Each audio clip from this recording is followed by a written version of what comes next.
मर्द हुस्न परस्त है। ये सिर्फ आज के दौर काल में नहीं, बल्कि दुनिया की शुरुआत इसी फितरी ज़हनियत से जुड़ी ऐसी मिसाल से होती है, जब एक भाई अपने सगे भाई का खून एक हसीन लड़की की खातिर बेदर्दी से बहा देता है। जी हाँ, ये ज़मीन में होने वाले पहले इंसानी कत्ल का वो किस्सा है जिसमें इंसानी जिनसी ख्वाहिश खूनी रिश्ते को खा जाती है। तो आइए देखते हैं कैसे ये हुस्न मर्द को सब कुछ फरामोश और बागी बनाने पर मजबूर करता है। हजरत आदम अलैहिस्सलाम और बीबी हव्वा दुनिया में कदम रखने वाले पहले इंसान हैं जिनके मिलन से ये जहान आबाद हुआ। अल्लाह ताला ने बीबी हव्वा को 20 मरतबा जोड़े की सूरत में औलाद अता फरमाई और हर जोड़े में एक लड़का और एक लड़की पैदा हुई। पहले बच्चों का जोड़ा दुनिया की तारीख बदलने वाला था। कबील और अकलीमा जो हजरत आदम और बीबी हव्वा की पहली औलाद थे, उनके बाद हबील और लबूदा पैदा हुए। ये कहानी इन्हीं चारों की है।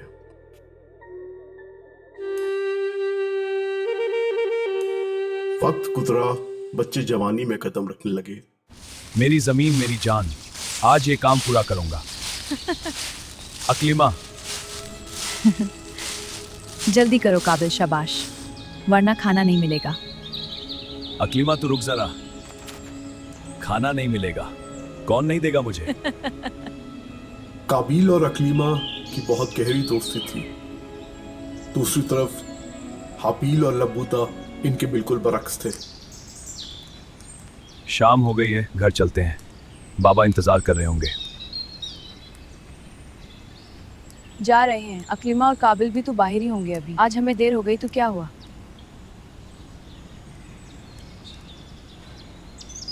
बच्चे नहीं आए अभी तक?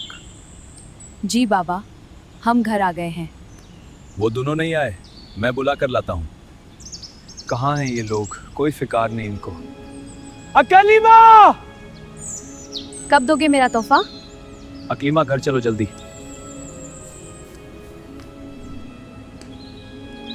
अकलीमा तो यहाँ नहीं है, वो घर चली गई है।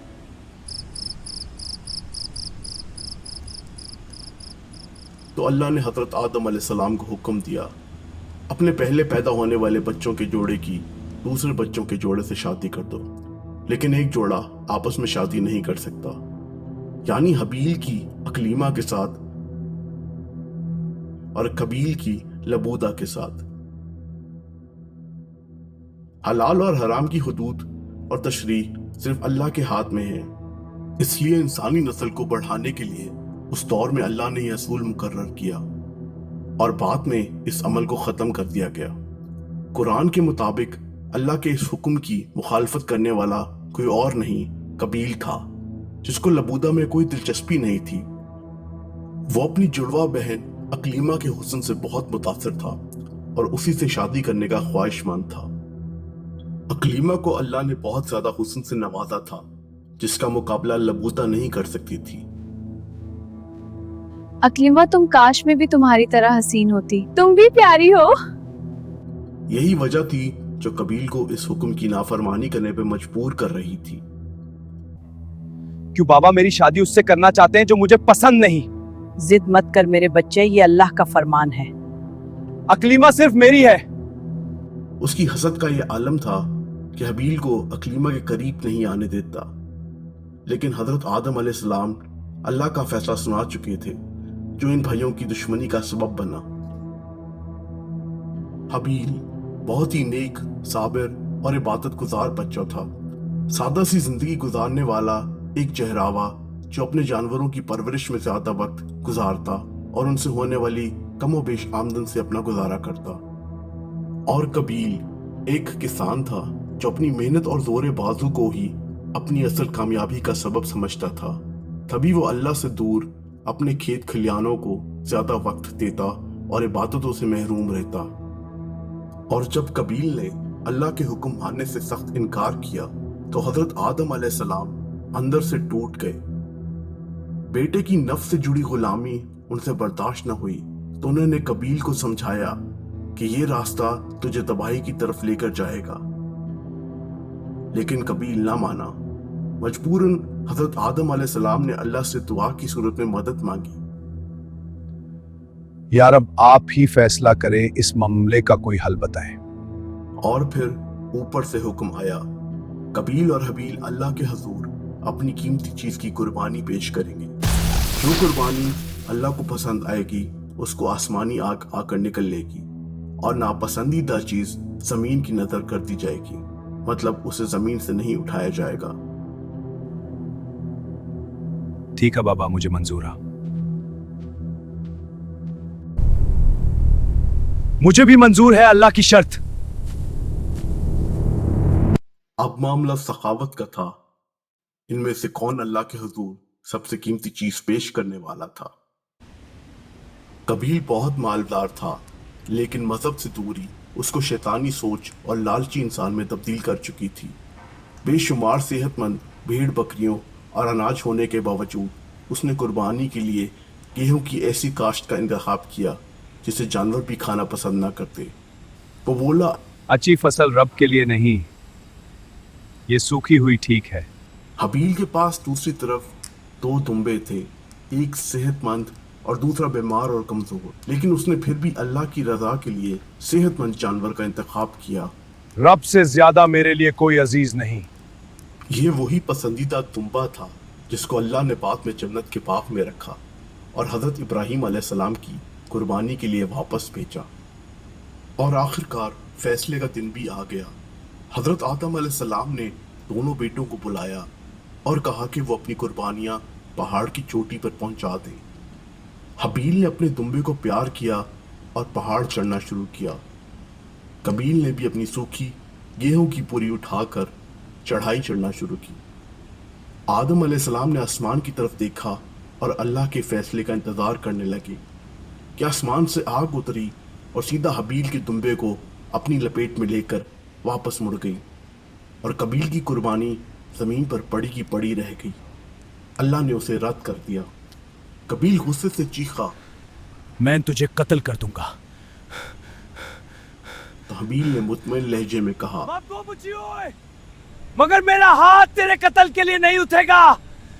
میں اللہ تعالیٰ سے ڈرتا ہوں، تو یہ گناہ اپنے سر لے لے اور جہنمی لوگوں میں شمار ہو جا، بے شک ظالموں کا یہی انجام ہے۔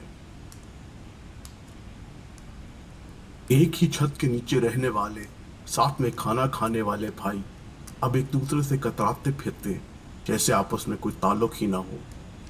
قابیل حابیل سے نفرت کرنے لگا اور معمولی باتوں پہ جھگڑنے لگا، تو ابلیس نے موقع کا فائدہ اٹھا کے قابیل کے کانوں میں سرگوشی کی، اور کلمہ تیری ہوگی، ختم کر دے اسے۔ یہیں سے تاریخ میں ہونے والے پہلے گھنونے قتل کی سازش شروع ہوئی، جب قابیل نے حابیل کو مارنے کا ارادہ کیا، مگر وہ اندر سے بہت خوف زدہ بھی تھا کہ کہیں اس کے والد کو اس کے ارادوں کا نہ پتہ چل جائے۔ بھائیوں میں بڑھتی ہوئی دوریاں دیکھ کے حضرت آدم علیہ السلام اپنے شفیق لہجے میں ان دونوں کو نصیحتیں کرتے، لیکن ان کے الفاظوں کا اثر دونوں بھائیوں پر یکساں نہ ہوتا۔ جہاں حابیل اپنے باپ کی نصیحت کو سچے دل سے قبول کرتا، وہاں قابیل اپنی ضد کے آگے جھکتا چلا جاتا۔ قابیل کو اس موڑ پہ لانے والا اس کا اپنا کمزور ایمان تھا، جس کا فائدہ ابلیس خوب اٹھا رہا تھا۔ اس کے ذہن میں اکلیمہ سے متعلق وسوسے پیدا کرتا، کبھی حابیل اور اکلیمہ کی زندگی کے شیطانی مناظر کی صورت میں، تو کبھی قابیل کے کانوں میں اس کی ناقبول ہونے والی قربانی سے متعلق باتیں کر کے۔ ایک روز حضرت آدم علیہ السلام نے مکہ جانے کا ارادہ کیا تو دونوں بیٹوں سے مخاطب ہوئے، میں مکہ جا رہا ہوں، تم دونوں بھائی ایک دوسرے کی امانت ہو میرے آنے تک۔ قابیل تو جیسے اس موقع کے انتظار میں تھا کہ کب وہ چپکے سے حابیل کو موت کے گھاٹ اتار سکے، اور اس سے بہترین موقع اور کوئی نہیں ہو سکتا تھا۔ حضرت آدم علیہ السلام کے جانے کے بعد سب اپنے کاموں میں مگن ہو گئے اور قابیل صحیح وقت کا انتظار کرنے لگا۔ جب گہما گہمی تھوڑی کم ہوئی تو قابیل نے حابیل کی تلاش شروع کر دی۔ ڈھونڈتا ڈھونڈتا وہ ایک میدان میں پہنچا جہاں حابیل اپنی بکریوں کے ساتھ کسی معصوم بچے کی طرح سو رہا تھا۔ कबील दबे कदमों से अपने भाई के पास आया तो अचानक रुक गया। उसके जहन में कई सवालात उठे। इसको कत्ल करूं तो करूं कैसे? उसी वक्त शैतान ने कदम बढ़ाया। वहां मौजूद एक परिंदे के सर पे शैतान ने पत्थर दे मारा, जिससे वो मौके पर ही हलाक हो गया। कबील ने जब ये देखा तो पास पड़े हुए एक बड़े से पत्थर की तरफ बढ़ा, दोनों हाथों से उसको उठाया और लड़खड़ाते हुए कदमों के साथ वापस हबील के पास पहुंचा। शैतान चिल्लाया, खत्म कर दे इससे, छीन ले अपना प्यार। और कबील ने अपने भाई का सर फिर उस पत्थर से कुचल दिया। इंसानियत के इस अमल से आसमानों के फरिश्ते भी कांप उठे और शैतान मुस्कुराने लगा। कबील अब अपने सामने एक मुर्दा लाश लिए बैठा था और सोच में गुम था, अब इसका क्या किया जाए। उसने हबील को अपने बाजुओं में उठाया और चलना शुरू किया, यहां तक कि वो चल चल के थक गया। तभी एक परिंदे की आवाज ने खामोशी तोड़ी, जो पास ही अपनी चोंच से जमीन खोद रहा था। कबील ने गौर किया तो देखा कि परिंदा अकेला नहीं, उसके साथ एक मुर्दा कौवा भी पड़ा हुआ है, बिल्कुल हबील की तरह। जब जमीन में गहरा सुराख हो गया तो परिंदे ने अपनी चोंच से साथी परिंदे को कब्र में उतारा और जोर से 2 बार चीखें मारी। फिर ऊपर से मिट्टी भरना शुरू की और दफनाने के बाद दोबारा चीखें मारता हुआ उड़ गया। कबील समझ गया कि अल्लाह ने यह परिंदा इसी के लिए भेजा था कि वो उससे 2 सबक सिखा सके। पहला सबक दफनाने का था, जो वो फौरन समझ गया, लेकिन दूसरा सबक अफसोस का था, जो उसे बाद में समझ आया। फिर जब उसने भी हबील को परिंदे की तरह दफनाना शुरू किया तो गमज़दा हो गया। पछताने लगा कि अपनी जिनसी ख्वाहिश से मजबूर होके अपने ही भाई को इतनी दर्दनाक मौत दे डाली। कबील को खुद पर भरोसा न रहा, डर और खौफ उसके दिल में समा गए और जमीर जैसे किसी झटके से टूट गया। अकलीमा अब शायद उसकी हो जाएगी, मगर भाई वापस नहीं आएगा कभी। वो बहुत चीखा, बहुत रोया, मगर गुजरा हुआ वक्त कभी नहीं आता लौटकर। अल्लाह ने कबील के जुर्म की सजा दी। जमीन उसके लिए कभी फलदार न हुई, वो जल्ला वतन कर दिया गया। एक इस्लामी रिवायत के मुताबिक वो सब रिश्तों से नाते तोड़कर डर और खौफ में मुब्तला पागलों की तरह किसी बयाबान इलाके में गुम हो गया।